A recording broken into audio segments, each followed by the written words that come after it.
अस्सलाम वालेकुम जी। UK coming in takes को लेकर कुछ फैक्ट्स हैं और कुछ रूमर्स हैं। आज की इस वीडियो के अंदर मैं खुलासा करने जा रहा हूँ, बताने जा रहा हूँ आपको कि क्या फैक्ट्स हैं और क्या रूमर्स हैं। वीडियो एंड तक देखिएगा और अगर आपको लगे कंटेंट रेलेवेंट है आपसे तो उसको शेयर भी कीजिएगा। फर्स्ट ऑफ ऑल यूके का एक सबसे बड़ा मिथ ये है, रूमर ये है उसके बारे में कि यूके जो है वो पाकिस्तानीज़ को वीज़ास ग्रांट नहीं कर रहा। ये सबसे बड़ा रूमर है, सबसे बड़ा मिथ है। 2020 के अंदर जब कोरोना आया तो स्टूडेंट्स तब भी जाया करते थे, मुझे याद पड़ता है हम स्टूडेंट्स को भिजवाते थे। 14 डेज़ वो क्वारंटीन हुआ करते थे अपनी लोकेशन से करीब किसी होटल के अंदर, उसके बच्चे एक्स्ट्रा पे किया करते थे और फिर अपनी यूनिवर्सिटी जॉइन किया करते थे। तो कोरोना के अंदर बाकी सब डेस्टिनेशंस बंद थी। ऑस्ट्रेलिया में मुझे याद पड़ता है कि बिल्कुल लॉकडाउन था।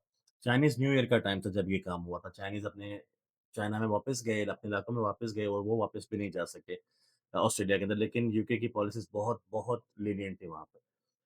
दूसरा फिर इसके अलावा 20 के बाद भी 21 में, 22 में, ख़ास तौर पे 23 और 24 में बहुत सारे बच्चे वहाँ पर गए। 25 के अंदर बहुत सारे बच्चे गए। सिर्फ़ 2026 की ये जो रीसेंट इनटेक गुज़री है, जनवरी इनटेक, इसमें थोड़ा-सा यूके ने अपने रूल्स को स्ट्रिक्ट किया और वो स्ट्रिक्ट करना बनता था। उसका ताल्लुक मेरे अगले फैक्ट के साथ है।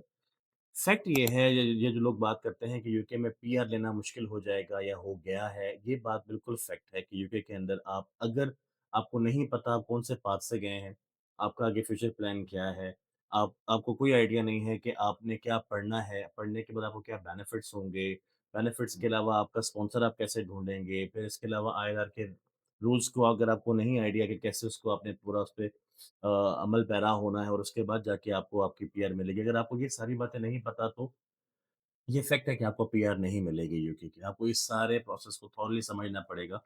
जैसे पंजाबी में कहते हैं कि कोई मासी वेड़ा नहीं है कि आप बस गए और सी सारा कुछ बेहतरीन हो जाएगा, ऐसा कुछ भी नहीं है। यूके की पीआर लेना अब काफ़ी मुश्किल हो चुका है, ये बिल्कुल फैक्ट है। अच्छा, इसके अलावा ये है कि इस 25 का जो मई इनटेक गुज़रा है, इसके बारे में एक मिथ है कि जी बहुत सारे बच्चों को रिफ्यूज़ल्स आए हैं, ऐसा सच नहीं है। बहुत सारे वो बच्चे जिन्होंने अनप्लैन्ड अपने वीज़ा फाइलिंग्स की थी, उनको बिल्कुल रिफ्यूज़ल भी आया है, अदरवाइज़ यूके का सक्सेस रेशो फिर भी 80% अबव रहा मई के अंदर। ख़ास तौर पे वो जो जनवरी के अंदर थे, उनको डेफर्ड किया गया था स्पॉन्सर नोट के साथ मई के अंदर, वो बच्चे भी एक्सेप्ट हुए मई इनटेक के लिए और उनके 2 डेज़ के अंदर मैक्सिमम वीज़ाज़ उनके ग्रांट हुए। अब बारी आती है कि एक और जो मिथ है कि सितंबर इनटेक के अंदर यूके आपको बहुत रिफ्यूज़ल करने वाला है, ये मिथ है, ये झूठ है। 2026 का सितंबर इनटेक आप देखेंगे कि मैक्सिमम वीज़ा ग्रांट होने वाला है इंशाल्लाह।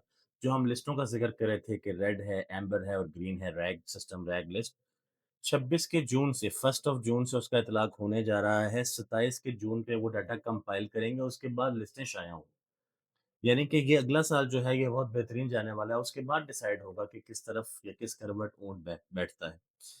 जो कंसल्टेंट्स अनप्लैन्ड चीज़ें कर रहे थे, जो कंसल्टेंट्स बस धबड़घुसी कर रहे थे, यहाँ से बच्चा पकड़ा, गाजरों मूली की तरह उसको कोई टेस्ट करा दिया, कभी क्या करा दिया, कभी क्या करा दिया।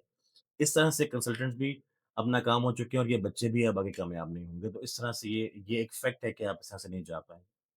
अच्छा, यूके की जो रैंकिंग्स हैं वो अपनी जगह पर कायम हैं, इससे कोई फ़र्क नहीं पड़ रहा कि पाकिस्तानी वहाँ जा रहे हैं या नहीं वहाँ जा रहे, या बंगाली वहाँ जा रहे हैं या नहीं जा रहे। यूके की यूनिवर्सिटीज़ की रैंकिंग अपनी जगह पर मौजूद है। सबसे बड़ा रूमर या सबसे बड़ा मिथ ये है कि आप एमओआई की बेस पे यूके अब नहीं जा सकते, ये गलत बात है। एमओआई यूनिवर्सिटीज़ काफ़ी सारी अभी भी लेती है और एमओआई की बेस पे आप जा सकते हैं।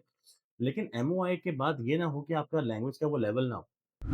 3 घंटे का टेस्ट आईएलटीएस और उसके इक्वल आपने 4 साल की अपनी प्रोफिशिएंसी शो की कि मैंने 4 साल इंग्लिश पढ़ के अपनी ग्रेजुएशन की है वहाँ पर, और लगे कि यार ये आईएलटीएस वाला जो बच्चा है इसकी लैंग्वेज इस ग्रेजुएटेड से बहुत अच्छी है, तो तब आप जाके मसले में पड़ते हैं, आपकी लैंग्वेज ठीक होनी चाहिए।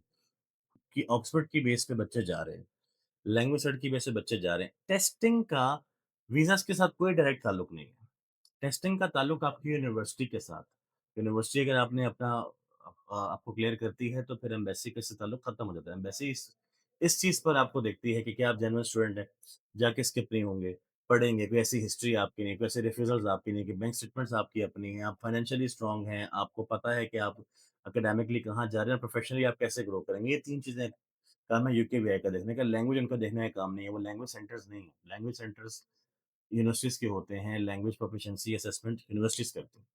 तो ये सारी बातें हैं, तो जो इस सारी बात का खुलासा है वो ये है कि यूके खुले हाथ से वीज़ा देने जा रहा है आपको, वेट मत कीजिए। ये बात फैक्ट में शामिल है कि अगर आप बिल्कुल एंड पे जाके वीज़ा फाइल करेंगे तो there are largely chances, fairly large chances कि आप शायद ना उसको अचीव कर पाएँ। इसमें बेहतर है कि आप टाइम से पहले ये चीज़ें प्रोसीड करें या टाइम पे एटलीस्ट प्रोसीड करें। जून एंड या या जुलाई के स्टार्ट तक अपने केस को क्लोज़ करवा लीजिए, तो आपके पास बहुत अच्छे चांसेज़ हैं इंशाल्लाह कि आप यूके सेटल हो सकते हैं। Thank you very much for patient hearing जी। कोई क्वेश्चन्स हैं आपके दिमाग में तो आप ज़रूर हमसे शेयर करें, इंशाल्लाह हम आपको रिप्लाई करेंगे। शुक्रिया, अल्लाह हाफ़िज़।